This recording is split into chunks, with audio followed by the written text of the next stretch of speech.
I'm a 29-year-old woman, and this is the story of how I started breaking a cycle that had been passed down like a family heirloom. I grew up in a quiet suburb, where lawns were neat, neighbors waved, and everyone seemed normal from the outside. Inside our house, things were tightly controlled. My mother believed in discipline, not the kind you grow from, but the kind you learn to fear. She called it tough love. What it felt like was always walking on eggshells. I don't remember being comforted when I cried. I remember being told to stop making a scene. If I brought home a scraped knee, I was told to suck it up. In 4th grade, I came home with a swollen eye after a boy hit me during recess. My mother didn't ask if I was okay. She asked, "What did you do to provoke him?" No follow-up. No call to the school. Just the assumption that I must have deserved it. Punishments were never mild. One time I was grounded for rolling my eyes. No books, no TV, no friends, just a chair in the corner for hours. Another time, after she said I was being disrespectful, she handed me a stack of loose leaf paper and told me to write "I will not be disrespectful" 500 times. I finished at 2 a.m. with a cramped hand and tear-stained pages. My father wasn't cruel, but he wasn't there either, not in the way that mattered.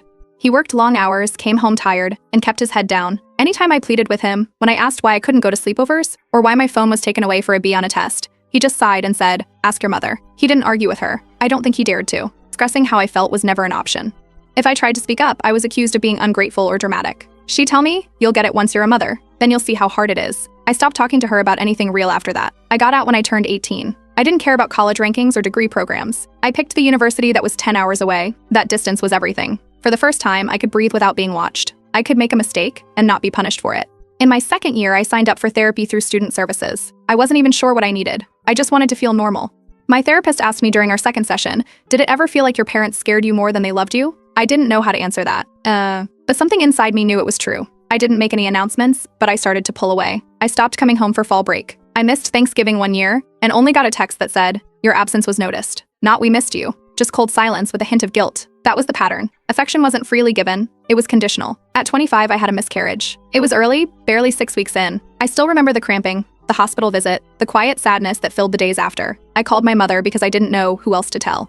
Her response was, "Well, maybe your body wasn't ready." These things happen. No pause, no warmth, just the verbal equivalent of a shrug. I didn't reply, I hung up, and I didn't call her again for a while. A year later, I decided to give things one last try. I went home for Thanksgiving. My younger cousin brought his toddler, and we were all gathered in the kitchen when the child knocked over a glass. It shattered, and before anyone could react, my mother's voice cut through the room. She screamed. Not yelled, screamed. The little boy froze. His tiny shoulders shook, and his lip trembled. Everyone stood still. I saw myself in him. I saw every moment I'd ever flinched. Every time my body tensed before my brain even processed what I'd done wrong. That night, while we cleaned up, I asked her quietly why she always went straight to anger.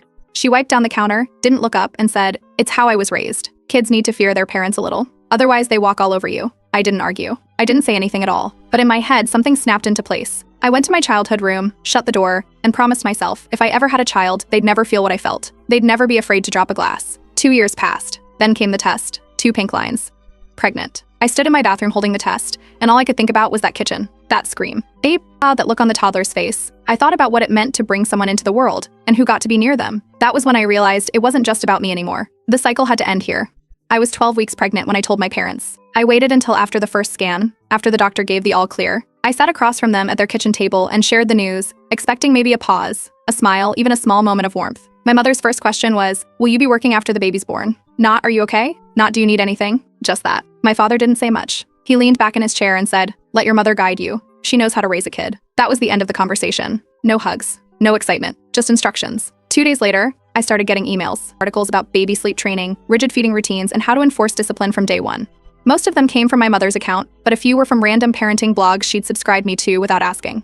She also sent me a list of must-read books, most of them written in the 90s, all of them with titles that made parenting sound like a military operation. And when I mentioned to her that I was planning on using gentle parenting techniques, she didn't even blink before snapping back with, "Good luck raising a spoiled brat." She followed it up with stories from when I was little, how I only listened because I was scared to act out. She said it proudly like it was something to aim for. I talked to my father again. He nodded like he always did and repeated himself, "Just let your mother help. She's done this before."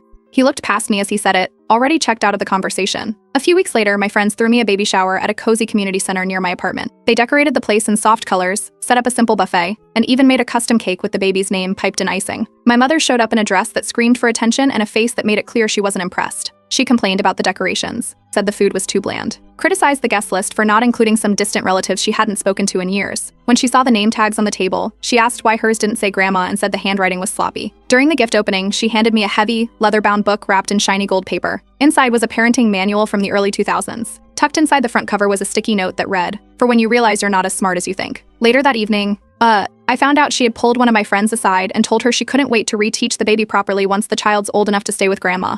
My friend told me about it right away, nervous that it might cause trouble, but I was glad she did. That night, I called my mother and told her clearly I wasn't comfortable with her watching the baby unsupervised. She laughed and called me hormonal, said I was being paranoid. I didn't respond. The next morning, I got a call from my younger sister. She's close with my mother, always has been. She told me I needed to stop making everything about the past and let them be involved. I asked if she knew about the book or the comment at the shower. She didn't answer directly, just told me not to make a scene. I went to my next therapy session with all of it. The gifts, the judgment, the guilt trips. My therapist helped me draft a message, something firm, not emotional. I took the wording and sent it in a group chat with my mother, father, and sister. It said that while I appreciated their interest, I would be setting clear boundaries. I would not allow criticism of my parenting decisions, and any involvement with the baby would have to be respectful and on my terms. My mother replied 2 minutes later with a sentence I knew too well. "You'll understand when you're a mother." She ended it with a period. No emoji, no warmth. Just that phrase like a sentence. My father replied the next day, "Maybe let her help a little. It'll make things easier. Keep the peace." That was when I understood clearly, peace in our family only existed when no one stood up to her. A week later, I posted a few pictures of the nursery I was setting up. Pale yellow walls, animal prints, soft rugs, and bookshelves lined with bedtime stories. I captioned it with a note about how I couldn't wait to read to my child. My mother commented under the post, "Too soft. No child learns discipline in a pastel room." It was public. A few of my friends replied, but I deleted the comment before it spiraled. I sent her one final message. Direct, clear, without emotion. I told her that if the disrespect continued, if she kept mocking my choices or trying to take over, I would block her number and cut off access completely. No visits, no photos, nothing. She answered back, "You can try, but blood is thicker than pride." That was the last message I received from her. I didn't reply, and I didn't block her, not yet. But I saved every message, every screenshot, every comment, just in case. I didn't tell anyone when I went into labor. No updates, no group chats. Just my husband, my best friend, and the hospital staff. It was a quiet drive to the maternity wing, no rush. I had packed the bag a week earlier, and we had arranged everything for a smooth delivery. 12 hours later, my son was born. The hospital had a strict privacy policy. I listed only my husband as an approved visitor. My mother called the front desk twice trying to get our room number. She said she was next of kin and claimed she was being kept in the dark by mistake. The nurses didn't budge. They marked her as restricted on our chart. 1 week after we got home, I allowed a visit. I set the terms clearly, 1 hour, supervised, no surprises. My mother walked in, glanced at the baby sleeping on my chest, and immediately said I was holding him too much and that I'd make him soft. She didn't sit down before offering her take on our feeding schedule and how the baby's swaddle looked too loose. My husband brought her tea. She looked him over and asked if he was planning to go back to work soon. He said he had 3 more weeks of paternity leave. She scoffed and told him he was too soft to be a father if he needed time off just to hold a baby. He didn't reply. He just went to check the bottle warmer. Then the baby stirred and started to cry. Before I could react, she stepped forward, scooped him up from my arms, and started pacing the room, bouncing him and muttering about how babies need confident arms, if not nervous ones. I asked her to give him back. She hesitated, then turned slowly and handed him over like I was taking away something she'd earned. She looked at me like I'd insulted her. "Don't you trust me?" I didn't answer. I just cradled him and sat back down. Later that visit, I handed her sanitizer and asked her to wash her hands. She laughed and said, "We never did this in our time, and we all survived." I didn't argue. I just stood up and said the visit was over. My husband walked her out. 2 days later, my father came by on his own. No warning, but he knocked politely. He didn't stay long. He looked at the baby, nodded, and placed an envelope on the coffee table. "Just don't keep us from him," he said before leaving. We opened it later. There was a check inside. No note, just money. The next morning, my mother showed up without calling. She rang the bell and stood there with 3 shopping bags, 2 of which were filled with loud plastic toys, flashing lights, singing buttons, things I had specifically said we didn't want in the house. She stepped inside like it was still her space and started placing items around the nursery. One of the bags had a baby monitor. It came with 2 cameras, one that looked like a normal stand-up device and another smaller one that blended into the side of the toy shelf. My husband noticed the blinking light later that night when he went to grab a blanket. It was recording. We checked the box. The second camera wasn't listed anywhere on the label. He unplugged both and took everything out of the room. The next morning, I called her. I asked directly about the second camera. She didn't deny it. "It's for your own good," she said. "You'll thank me someday." And I didn't thank her. I blocked her number that night. My husband repacked the monitor and mailed it back with a typed note that said, "We're done." My younger sister texted 2 hours later. No greeting. Just paragraph after paragraph about how I was ruining a family and denying a child his right to a grandmother. She told me I was acting like I had a perfect past and everyone else was the villain. She said I was blowing things out of proportion and creating drama where there didn't need to be any. I waited until morning, then replied once. I told her he has the right to safety, not exposure to trauma. Goodbye. I blocked her too. I printed copies of all the messages, filed them with the baby's pediatric documents, and updated our emergency contact list. My best friend is now listed as our secondary guardian in case anything ever happens to me or my husband. The next week, I added a video doorbell system. Anyone standing outside can now be recorded in full. The baby's room now has a single, secure monitor with audio only. No hidden features. No blinking lights. I didn't change the locks, but I gave my building manager a heads up. No one who isn't on our approved list can be buzzed in without our permission. The last message I read from my mother came in the form of a forwarded email.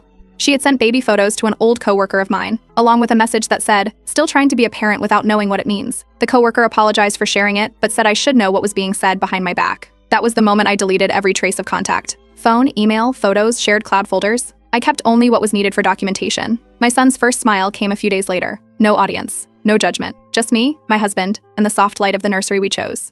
2 weeks after I blocked my mother and younger sister, the messages started showing up again, only this time, through email. The first one had the subject line baby formula coupon inside, and was sent from an account I didn't recognize. The name looked fake. But the message inside wasn't about coupons. It was short, "You're overreacting. Let us see him before it's too late." A second email came the next day, then a third.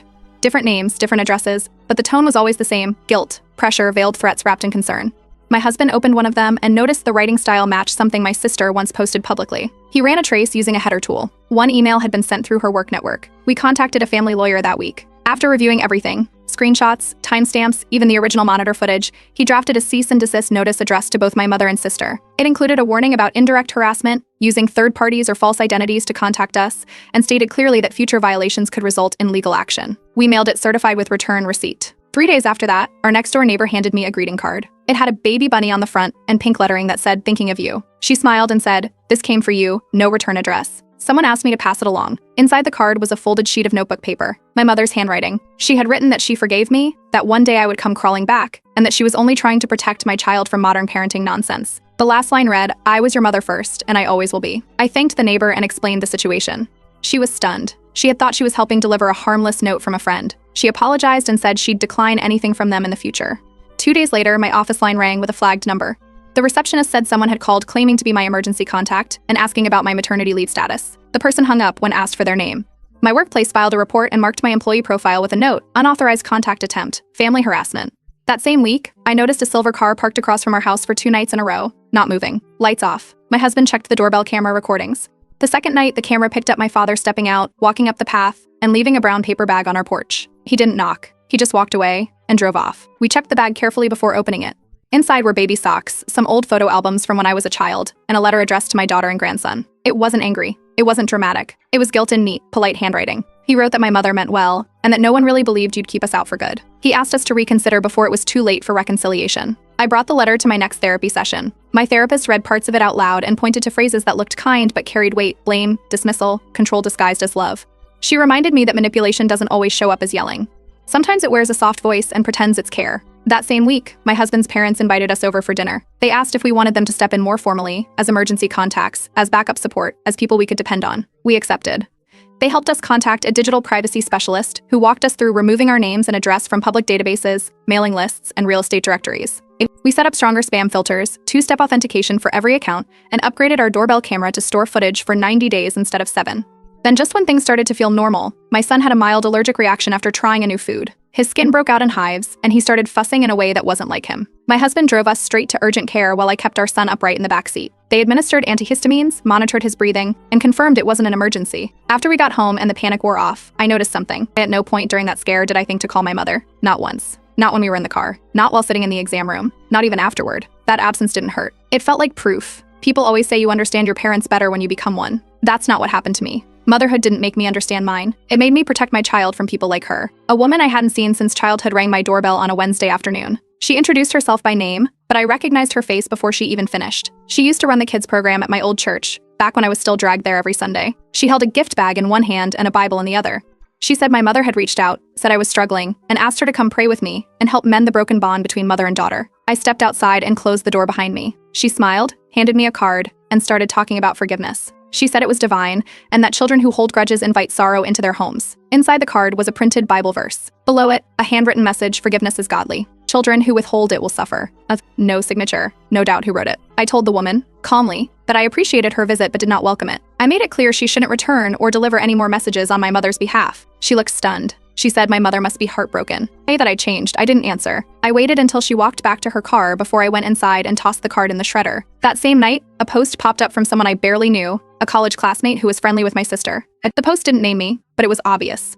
It talked about modern parents being too soft on their own parents and forgetting who raised them. A few comments were made about people blocking their own blood over minor things. The timing wasn't a coincidence. The same person messaged me directly 2 days later. She started with small talk, then offered advice about how I might regret cutting off my family someday and how grandparents are important. She claimed she was being neutral. I didn't respond. I screenshot the message and added it to a private folder I had started keeping. My husband's mother asked about everything after reading the post. She said she supported us but wanted to make sure we weren't being too extreme. I walked her through the full timeline, every boundary crossed, every message sent, every backdoor attempt. She didn't ask again. Instead, she offered to pay for another year of cloud storage for our security footage and online backups. A week later, my cousin, one I hadn't heard from in a while, sent me a voice message. He said he had recorded a conversation at a family dinner where my mother had broken down crying. She said I had stolen her only grandchild, and she only ever wanted to teach discipline the way real mothers do. Near the end of the clip, she said something else. One day, that baby's going to rebel, and she'll wish I were around. I saved the clip. I didn't reply. The same cousin sent a follow-up text saying maybe it would help me see her heart. It didn't. My therapist, one who specializes in postpartum dynamics, listened to the clip with me during our next session. She pointed out how guilt and nostalgia were being used as weapons. She explained how statements like real mothers and when he rebels weren't emotional slips, they were attempts to plant fear, to make me second-guess myself as a parent. That weekend, a package arrived addressed to my son. It was covered in cartoon stamps and written in bright ink like a child's birthday card. Inside was a toddler shirt with glittery letters, Grandma's favorite. There was also a note, "Don't punish him for your trauma. He deserves a family." I didn't open the rest. I wrote return to sender in red permanent marker, crossed out the return address, and dropped it back at the post office within the hour. I took a photo of the label and added it to the file. 2 days later, I ran into my sister in the parking lot of a grocery store. She was parked 2 rows over and walked toward me while I was strapping my son's car seat in. She called my name, then stood behind my car until I closed the trunk. She started talking, fast, angry, almost shouting. She said I was insane, said I was robbing my son of a real family. She called my parenting choices selfish. She said our mother was in pain and that my father was wasting away in sadness. I didn't yell. I didn't explain. I just said, "If you ever try to bypass me again, I'll file for a restraining order." She stared for a second, blinked hard, and turned away. That night, I drove to a supply store and bought a second fireproof safe. I placed it in the back of my closet, behind a box of winter coats. Then I started writing, 1 letter per birthday, each one addressed to my son. Each one short, clear, and dated. Not to blame, not to burden. Just to explain why I made the decisions I did. Why some people weren't in his life. Why safety came first. Why love isn't just blood, it's behavior. The line wasn't just drawn anymore. It was carved in stone. When my maternity leave ended, I enrolled my son in a small, private daycare near my husband's office. We toured 6 places before choosing it. They had strong policies, including a strict rule. No child could be picked up by anyone not listed on the approved contact form. Every adult needed to give a code word and show ID. It felt secure. 3 weeks in, I noticed a new face during pickup. A part-time employee, working afternoons. Afkalra. She looked familiar, but I couldn't place her at first. She didn't speak to me, just smiled politely, holding a clipboard and helping guide the kids from room to room. By the 4th day, it hit me. She was the daughter of one of my mother's close friends. I remembered her from birthday parties and awkward teenage hangouts at church functions. She had babysat my sister once or twice when we were kids. We weren't close, but she was definitely tied to my mother's circle. I kept calm. I asked the daycare director privately if there was camera access for parents. She said yes. I requested a review of my son's classroom footage from the last 3 days. The footage showed that while she hadn't done anything overt, she had consistently hovered near my son. During outdoor time, she followed his group closely. During playtime, she leaned down to speak to him several times, even when other teachers were handling the group. At one point, she touched his back and whispered something. He didn't respond. I asked if she had been assigned to his group specifically. The director looked surprised. After checking her intake file, she confirmed the employee had requested that group after asking which children were new. She had asked for my son by name. We acted immediately. I explained everything, the no contact orders, the harassment, the family history. The director met with the employee privately and terminated her contract the next morning. No confrontation, no warning. Just a clean removal. We filed a police report the same day.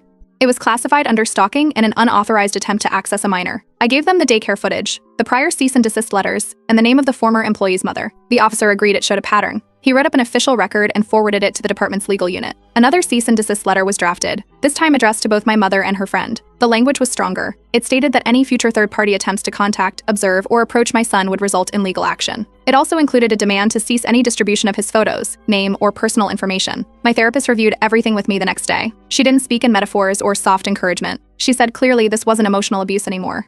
This was obsession. My husband had been steady through everything up until this point. But that evening, he looked at me across the kitchen table and said, "She's done. Forever. Not a word. Not a photo. We're finished." We created an emergency protocol with the daycare. Only 3 names were on the authorized pickup list: me, my husband, and his mother. Yeah. Each of us had a unique password. The front desk was instructed to call the police if anyone attempted pickup without matching credentials. We gave a printed photo of the woman who had been fired and noted her name in bold red ink on their restricted list. That weekend, I went through every single social media account. I removed anyone who had ever tagged me in old photos, shared anything about my son, or was still loosely connected to my mother's network. High school friends, extended cousins, former coworkers gone. I started fresh with a private account limited to 5 people. 2 days later, a text came from an unknown number. Well, the message read, "I'm sorry you see me as the enemy. I just wanted to help. You'll regret this." I didn't reply. I filed a harassment report with my phone carrier and requested a printed log of contact from all unknown numbers. They sent it 2 days later and flagged the number as having sent similar messages before. That night, I changed my number. I gave the new one to only 5 people: my husband, his parents, my best friend, the daycare, and my therapist. That was it. No extended family. No old contacts. My world went quieter overnight. There was no dramatic ending. No final confrontation. Just silence. And somewhere in that silence, I finally understood what they all meant when they used to say, "You'll understand when you're a mother." They were right. I do understand now. That's exactly why I chose to cut them off. So my son never has to. 2 months after changing my phone number, a white envelope landed in our mailbox. It was stamped with court markings. Inside was a summons. My mother was filing for grandparent visitation rights under the state's family code. She claimed she had been cut off unjustly and cited emotional harm to her grandson due to forced separation. Until then, I didn't even know that was a legal option. But after some research, I learned our state had an estrangement clause. It allowed grandparents to file for visitation if they could prove a pre-existing bond and that the child was harmed by the distance. The law was written to protect children, not grandparents, but it was being used here in a way that didn't fit. We called our attorney the same day. After reviewing the documents, she wasn't worried. My mother had no real relationship with my son, no unsupervised visits, no bond to speak of. What we did have was documentation, plenty of it, harassment logs, police reports, security footage, cease and desist letters, daycare surveillance, letters disguised as packages, a full file organized and ready. The court scheduled a hearing 2 months out. It would be formal, both sides would present arguments, witnesses, and evidence. In preparation, I spent 2 weeks compiling everything into one digital folder. My husband and I labeled every piece by date: the daycare incident, the church visitor, the secret monitor, the uninvited job infiltration. Everything was cross-referenced and printed. Then something unexpected happened. Our old neighbor, the one who had unknowingly passed along my mother's letter, reached out through our attorney. She said she wanted to testify. She'd seen the pattern: the surprise visits, the pressure, the way my sister talked at the mailbox. She didn't want to stay neutral anymore. She said she had kids of her own now, and what she'd witnessed haunted her. As the court date approached, I began experiencing panic attacks. Short breaths, tight chest, sudden dizziness. The first one hit in the grocery store while picking up diapers. My doctor signed me off work for a month and referred me to a trauma-focused therapist who specialized in postpartum recovery. Family tension grew quickly. A cousin I had been close to since childhood messaged me, "I don't agree with your mom's approach, but cutting off your whole family? That's cold." I didn't reply. I archived the message and added her to the list of people I no longer trusted with my son's safety. Meanwhile, my husband sat down one evening and wrote a statement for court. It was short, less than a page. He didn't mention the cameras or the police reports. He focused on what he had seen firsthand. The way I had protected our son. The times I had shaken after finding notes in our mailbox. He ended it with one line: "My wife is protecting her son the way she was never protected." The day of the hearing arrived. We entered the courtroom early. My mother walked in 20 minutes later with a new lawyer and my sister beside her. She didn't look at me once. My sister glanced over but quickly looked away. Her lawyer spoke first. He argued that my mother was a loving grandparent being denied access to her only grandchild. He called it generational miscommunication. My mother took the stand and cried within seconds. She said she only wanted to love him. She claimed I was not myself since the birth and being manipulated by my controlling husband. She said she feared for her grandson's development and knew something was wrong. Then it was my turn. I kept my answers brief. I brought no emotion, just facts. When asked directly whether I believed my mother should be part of my son's life, I said clearly, no. For his safety, peace, and development, absolutely not. The judge asked if I believed future contact could be safe. I said, "She has violated every boundary I've ever set. I don't believe safety is possible with her involved." The judge didn't hesitate. He ruled in our favor. His words were direct. This is not a case of loving grandparents being denied access. This is a case of boundary violation, harassment, and maternal instinct being criminalized. He dismissed the petition with prejudice. That week, I sent one final letter through our attorney. I didn't write it to explain anything. I didn't offer forgiveness. I didn't ask questions. I ended it with one paragraph. This is not a punishment. This is protection. You made your choice. I made mine. We moved 2 months later. New house. New town. A name change filed through the court for privacy. We left behind the porch camera, the panic buttons, the daily tension. My son just turned 2. He runs through the backyard with his shoes on the wrong feet and laughs so hard he snorts. He doesn't flinch when someone raises their voice. He doesn't know fear behind a grandmother's smile. He knows bedtime stories, soft blankets, safe hugs. For the first time, I breathed without checking a window. And I finally understood what it means to be a mother. It's not repeating what was done to you, but choosing what never was.